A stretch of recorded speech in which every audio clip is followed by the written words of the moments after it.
Salam Indonesia, salam Nusantara dari Sabang sampai Merauke, dari Miangas sampai Pulau Rote. Mantalah iman kita, mantalah kasih kita, mantalah pengharapan kita. Tentunya dalam Yesus Kristus menjadi Tuhan dan Juru Selamat kita dan Juru Selamat dunia. Jangan katakan bahwa Yesus itu bukan Tuhan. Jangan katakan bahwa Yesus itu bukan Juru Selamat. Ia adalah Tuhan dan Juru Selamat.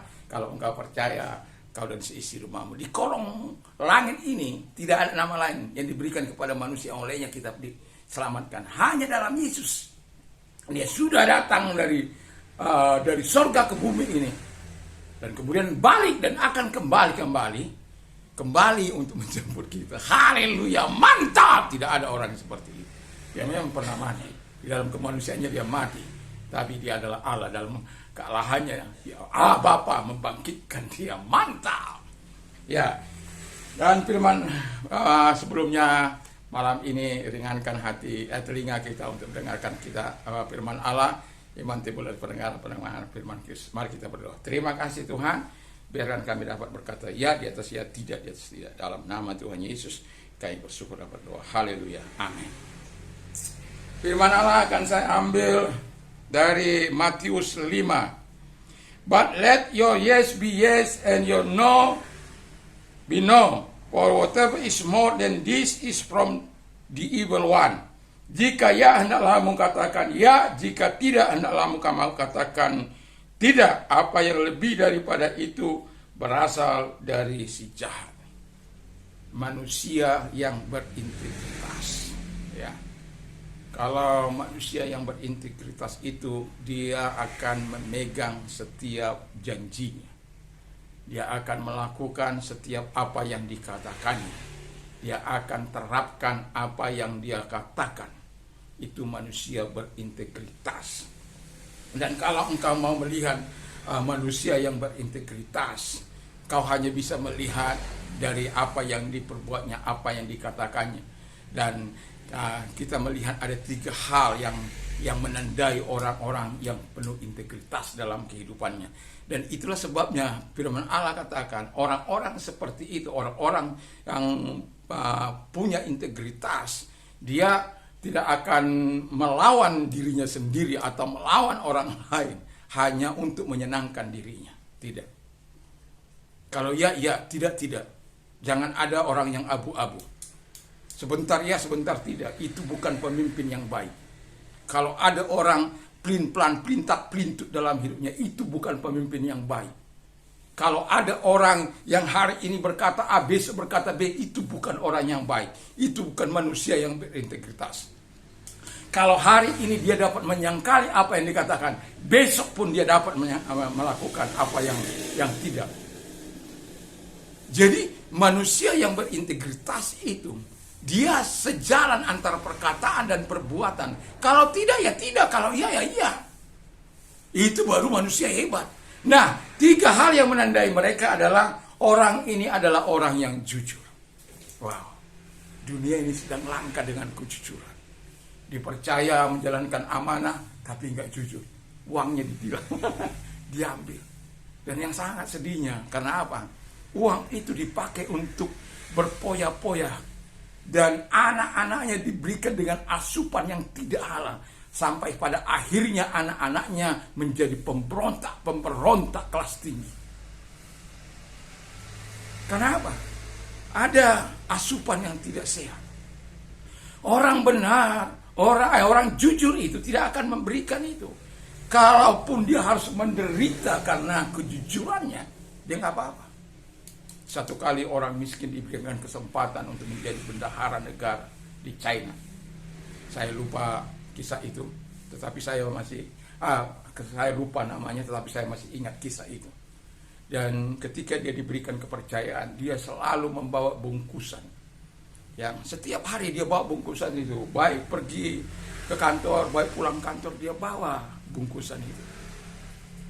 Nah, pada waktu kemudian orang-orang tidak senang karena apa? Orang ini kok terus-terusan bawa bungkusan, pergi bawa bungkusan, pulang bawa bungkusan. Dan akhirnya dia difitnah. Dan setelah dia difitnah, apa yang terjadi? Orang ini dibawa kepada raja, disuruh buka bungkusan itu. Lalu dia sampai ini merinding saya ini.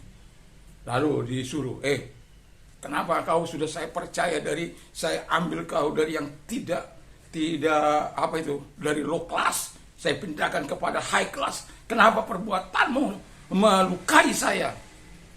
Lalu dia setelah dibuka, raja heran. Ini kan pakaian waktu saya angkat dia. Lalu dia tanya, kenapa kau bawa itu? Ini sampai lihat nih bulu tangan saya itu. Kenapa kau bawa itu? Bagaimana saya tidak bawa, tuanku raja? Bagaimana tidak saya bawa itu setiap hari? Saya tahu dari mana saya berasal. Itu sebabnya pakaian ini mengingatkan saya untuk selalu jujur. Dan raja akhirnya menangkap mereka-mereka yang mendakwa. Dan akhirnya raja semakin suka terhadap dia. Memang orang jujur itu langka. Ya. Jangan kasih keluargamu dengan makanan yang tidak jujur. Hasil persekongkolan kalau engkau tidak mau melihat anak-anak menjadi pemberontak. Alkitab sudah katakan kalau kita diberkati dalam pernikahan untuk menghasilkan generasi ilahi. Tapi kalau engkau berikan asupan yang tidak benar, itu akan mengalirkan darah-darah pemberontak. Jangan. Jangan mau untuk menghasilkan anak-anak pemberontak. Yang kedua kata firman Allah adalah dia akan benar, hidup benar, ya, dan melakukan apa yang benar, apa yang baik. Ya, haleluya. Seperti Hizkia, dia melakukan apa yang benar, apa yang baik di hadapan Tuhan. Kalau engkau melakukan apa yang benar, apa yang baik di hadapan Tuhan, Tuhan akan melakukan hal yang sama. Karena apa? Kita adalah manusia yang berkata iya di atas iya, tidak di atas tidak. Ada banyak, apa agamamu? Di lain pihak dia berkata ini, di lain pihak lagi dia berkata ini. Itu munafik. Ya, dalam beberapa hari saat ini saya mengatakan sering munafik. Ya, jangan jadi munafik. Kalau iya, kalau tidak. Kalau orang percaya. Itu membedakan kita dengan orang-orang dunia. Perkataan kita selalu kita pegang, perbuatan kita. Makanya saya katakan sering kita bagaikan hidup di dalam akuarium kaca. Orang bisa lihat dan bisa melihat kemana saja kita pergi. Dan ketika kita melenceng, maka kita akan dibuli habis-habisan. Dan itu sebabnya jangan hasilkan perbuatan pura-pura itu.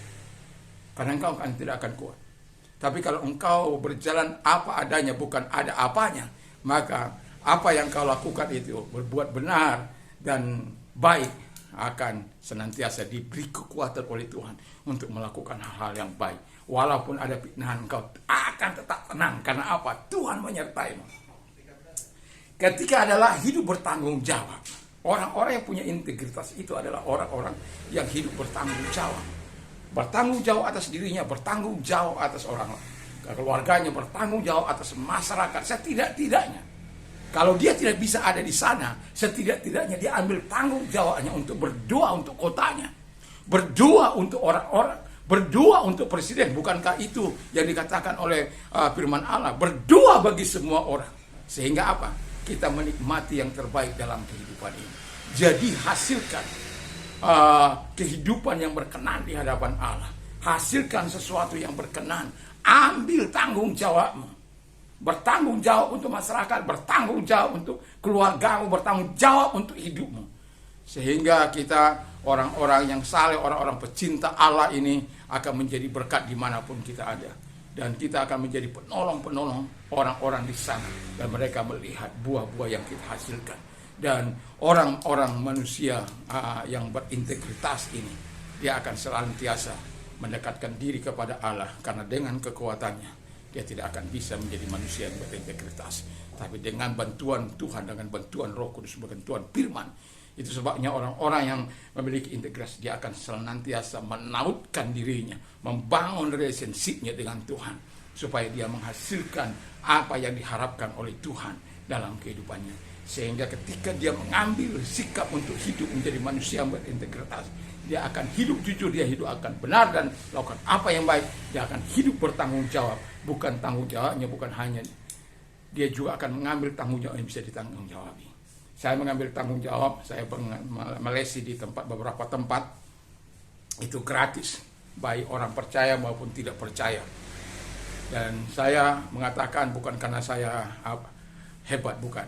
Karena saya telah melihat ke depan bahwa daerah kami ini, provinsi kami ini akan menjadi daerah pariwisata yang akan menyamai Bali. Mungkin saat ini tidak, tapi saya yakin dan percaya ketika orang-orang lokal, orang-orang di sini mau melakukan yang terbaik, siapa yang akan memasuki daerah pariwisata sana kalau bukan orang-orang di sini, penduduk lokal di sini.